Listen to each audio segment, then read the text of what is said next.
There's a particular shame that comes from singing out of tune, or being told you've been singing out of tune, or just hearing yourself sound bad.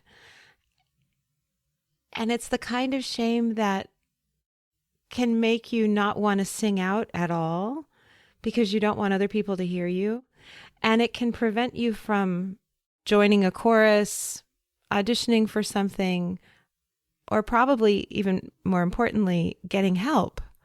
Because if you sing out of tune and then you go to a voice lesson and the voice teacher hears you sing out of tune, well, then they might tell you that you really shouldn't be singing. And you don't want to hear that because you really love singing. This is a real fear. This is a real thing. I've made a video training with some really simple exercises that will help you sound better. You can do them on your own. You can do them when nobody else is home to hear you. Not all of them even require you to make a lot of noise. But if you do them, if you make a habit of them, if you make a practice of doing them, you will improve the sound of your voice and you will improve your tunefulness. Because honestly, most singing out of tune comes from bad technique, not because there's something wrong with your brain, you have no talent, God spites you, none of that. Most of singing out of tune is just about how you're using your body. And so I give you exercises you can do in the privacy of your own home and see how they feel, see how they work, and reach out to me and let me know. To get to those exercises, visit my website, mvmusique.com. Right on the homepage, there's a box where you can input your email and I'll send them right to you.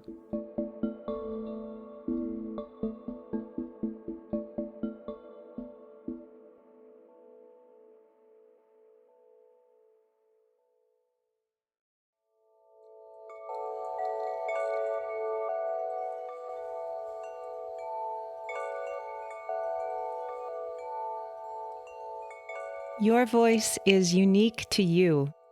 It grows as you grow. It changes as you change. If you're curious about the relationship between your voice and your body, your heart and your mind, welcome.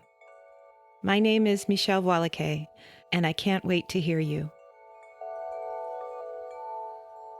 For me, this podcast is my attempt to provide you with some encouragement and some information and skill-building exercises so that you can use your voice better in the world, however you might want to do that, whether that's singing or speaking. And I don't see it as an opportunity for me to give you my latest hot take on whatever is happening in the world. And yet, this week, there's something that I want to respond to that just threw me for a loop. A couple of days ago, I awoke to the news that a humanoid robot ran a half marathon faster than any human has run a half marathon. And I thought to myself, why, Lord? Why? Why? In the same news cycle, it was reported that 2 Kenyans won the Boston Marathon, and that made me very happy. Go humans! I mean, I can imagine from an engineering standpoint that it is quite a feat to create something that mimics the mechanics of the human body. As an intellectual exercise, I really get that. We already have cars that go fast. Like, we developed a plane not by trying to get it to do what birds do, but to get it to do its own thing, right? The spaceship Artemis that just went to the moon and back, right? We weren't trying to model that off of a biological creature that we have here on Earth, right? Anyway, I don't know why we need humanoid robots running half marathons. And it reminded me, often people will ask me, what I do. And I say, I teach voice. And they say, how is that? And I lately, my answer has been, well, it's great to be in a field that can't really be affected by AI. So here's what I mean when I say that. The whole reason to sing something is to convey an emotion. AI doesn't do emotion. There's no emotion there. And I don't think AI can evaluate a singing voice nearly as effectively as another human, precisely for that reason. Yes, there's a lot of technique and particular kinds of physical effort that go into making a compelling singing or speaking voice. Maybe an AI machine could evaluate that, but I also don't think so. I know for sure the emotional content, the emotional impact. AI is not going to get goosebumps when something goes well. AI is not going to feel a tear rise in its eye. AI is not going to feel their heart beat faster because of how a particular speech or a particular piece of music hits them. And I think in the training of humans to accomplish those things, to create art that moves other people, we need to be taught by humans. I find my greatest resource as a teacher is the fact that my voice, my throat, my lungs have not been my strongest body part in my life. My asthma was misdiagnosed as chronic bronchitis and pneumonia for the first 10 years of my life. And so I was given lots of antibiotics that, didn't work. And then when I was 10, the pediatrician suggested that we go to see the allergist. And sure enough, we discovered that I was allergic to every tree in Idaho except one, but more importantly, the cats who lived with us and the dust mites, mold, whatever, all the things. And my life changed radically. We changed the house. We pulled up the shag carpet. This was 1980. Discovered beautiful hardwood floors underneath. I got medicated and took allergy shots and antihistamines. But those first 20 years or so of my life, I needed inhalers. I had to go to the hospital sometimes because I couldn't breathe. There was a lot of airway trauma going on for me. And to look at me as a younger person, you'd think I was probably the least likely to become a singer at all, let alone a singer who's paid to sing and who sings well enough to teach other people to sing. That was not obvious. If you had thought anything about my future life, you probably would have thought, yeah, probably not going to be a singer at all. But what I found as I persisted, and yet she persisted, that the struggles that I've had with my own body, with my own instrument, are what make me a fantastic teacher. Because I've been a lot of places with my voice, and I've fixed a lot of things with my voice. I've made all kinds of disappointing sounds. I've tried things all kinds of ways. And over the years, I've figured out what works for me. And in the process of teaching other people, I've noticed the variety of solutions that work for them. And it's very easy for me to quickly put my finger on a problem or on a solution for a given student. I can hear immediately what's going on, and I can intuit based on my own physical experience what might be going on inside that body and how to change that, how to help them adjust that so they make a better, easier, more durable sound, whatever they want, whether it's for the voice to sound more rich, for the voice to sound more full, not strained, whatever it is. I can help people get there because I have a body and I know my body well. AI doesn't have a body. They don't know their body well. And I think there is a limit to the modeling the computer modeling that could be done that could ever make an AI more valuable than me. I don't believe it to be possible. And I don't want you to waste your time and your soul's energy.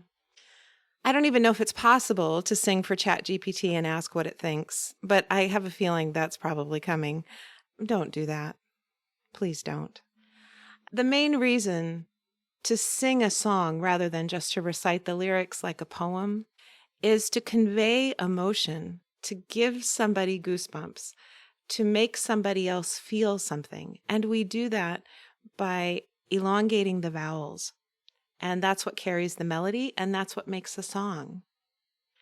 And that emotionality, the empathy required to pull that off, is uniquely human. And I think at this time on the planet Earth, our empathy is our greatest superpower.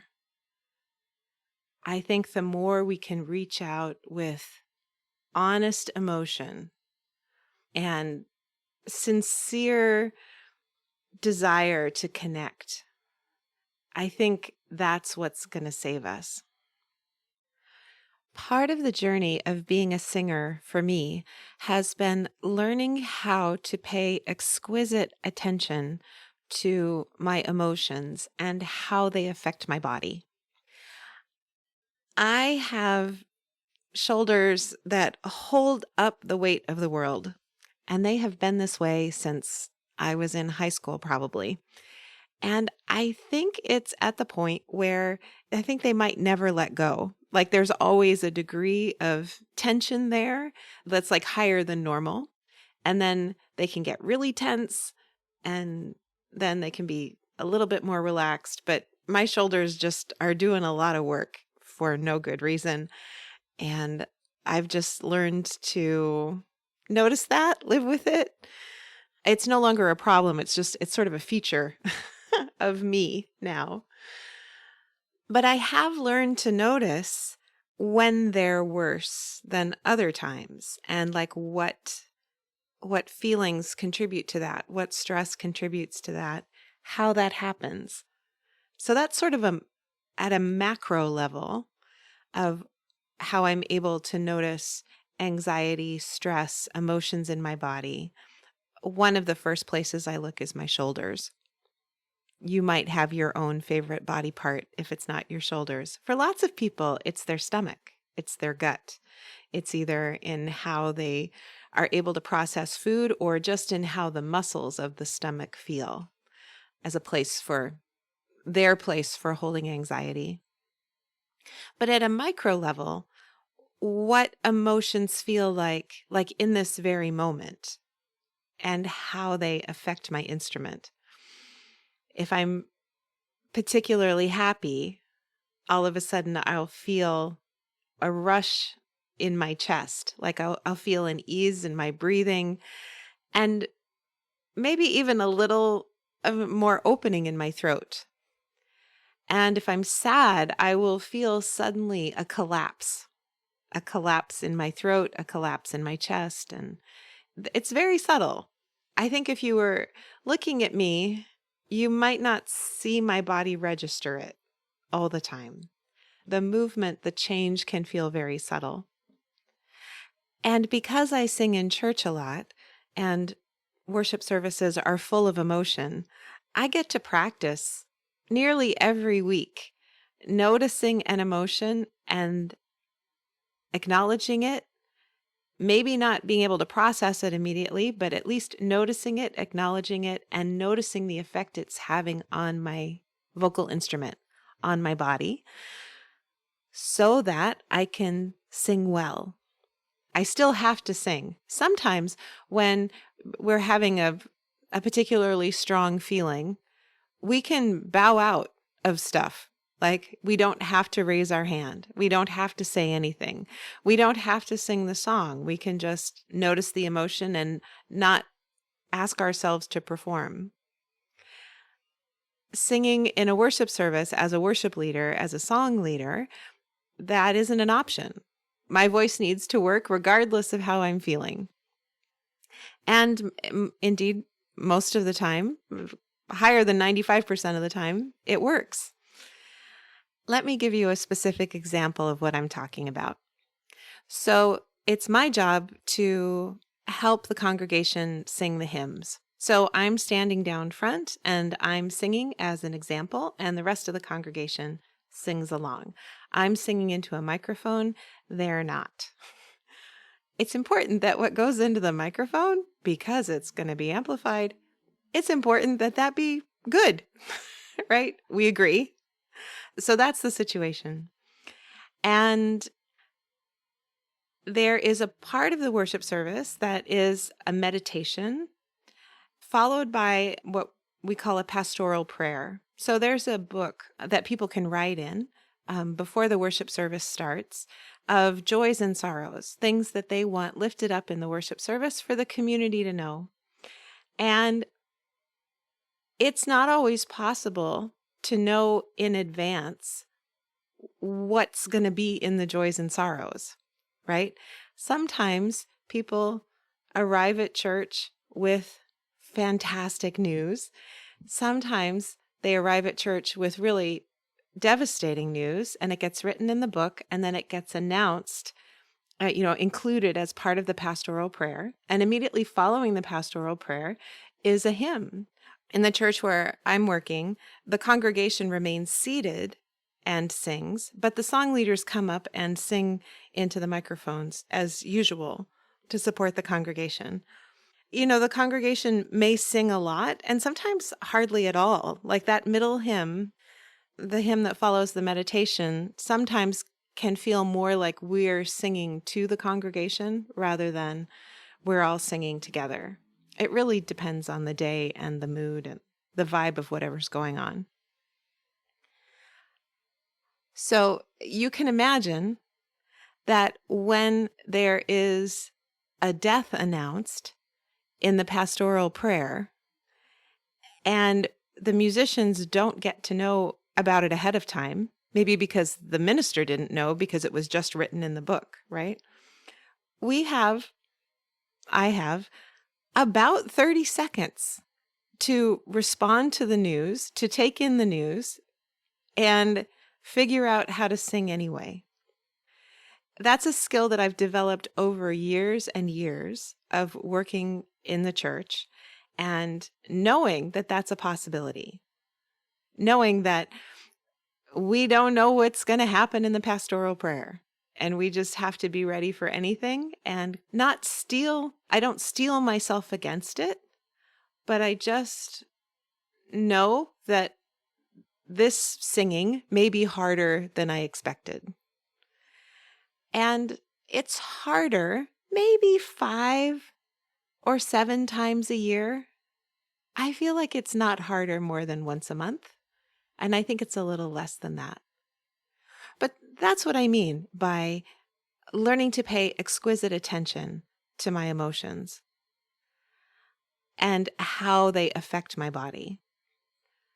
To hear some news, to have a physical reaction to it, an emotional reaction to it, and then to regroup and go on and use my voice in the best way possible anyway, even though this moment is hard, even though that news was really bad, even though I'd much rather sit in the pew and weep with everybody else.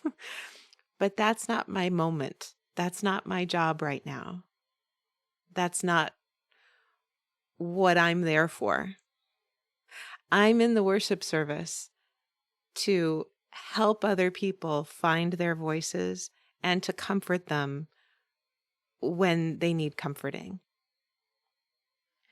Now, if you're not a church musician and you don't have this kind of opportunity to practice every week, if you are a religious person who goes to services, you can practice just like I do, even though you're not getting up and singing in front of everybody else. If you're in a worship service where you're feeling things and it's time to sing, you can take that as an opportunity to learn how those emotions impact your body and how to take a good grounded breath and sing anyway.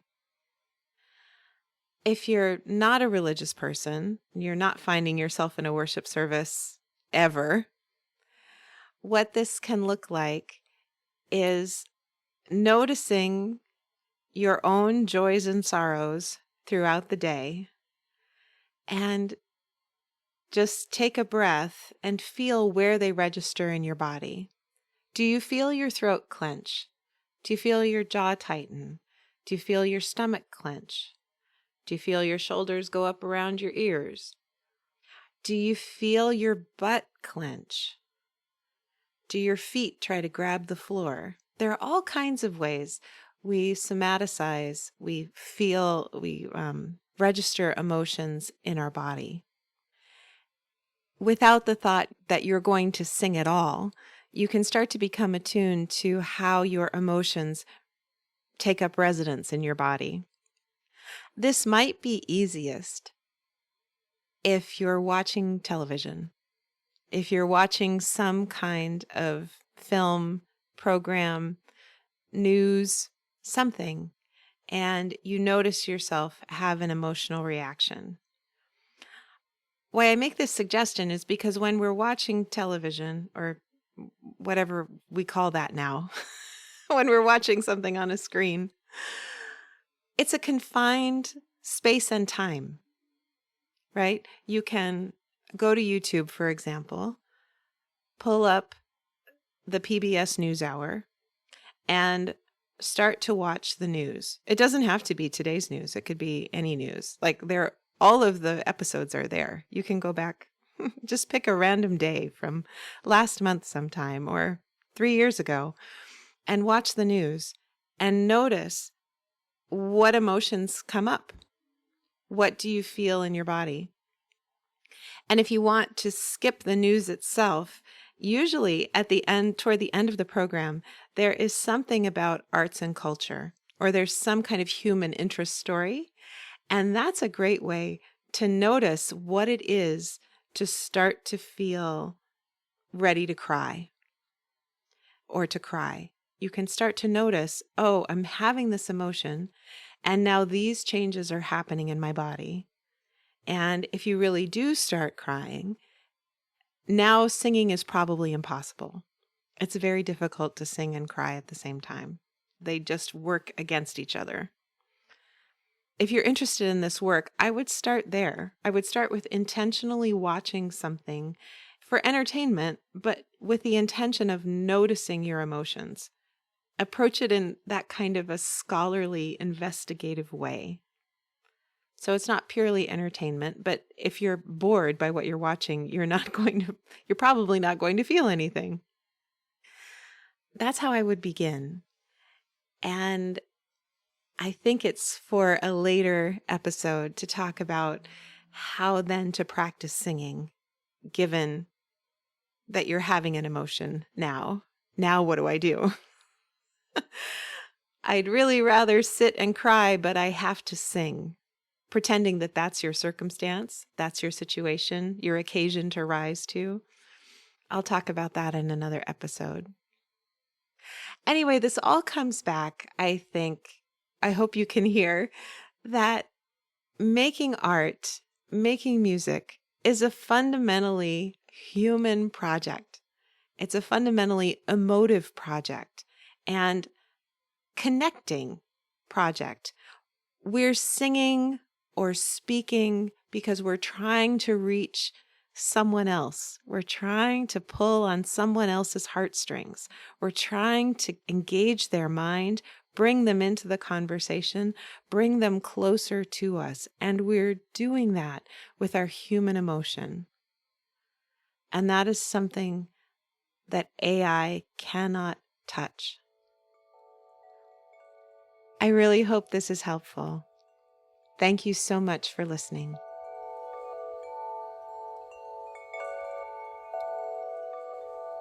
If you enjoyed today's episode, please rate and review on Apple Podcasts or wherever you listen.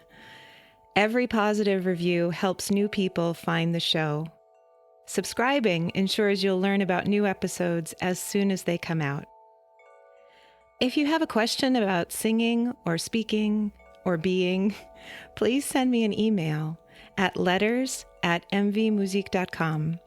That's letters at M as in Mary, V as in Victor, MUSIK.com. Transcripts and show notes are available on my website. You can subscribe to my newsletter there too. Can't Wait to Hear You is produced in conjunction with Particulate Media. I'm your host, Michèle Voillequé. I can't wait to hear you.